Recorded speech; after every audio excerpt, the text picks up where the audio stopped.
दीपक भागली का तुझी? हॅलो, बोला.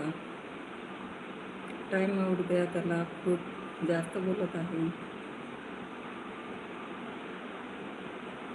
श्रावण, नीट बोल ना बाबा. तू चांगला आहे म्हणून बोलताना तू असं कसं बोलतो? हा श्रावण, नीट बोल ना. हा जरा जास्त बोलत आहे. होय ना. देऊ का श्रावण? टाइम आउट देऊ तुला? हाईट करू सांग.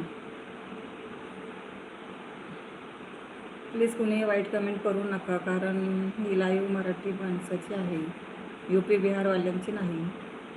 हो ना, येऊन काय पण श्रावण बोलू नको बरं का बाबा. तुला सांगितलं मी अगोदर, काही असं बोलू नको. हसी मजाक तेवढा आहे दीपक तुझं.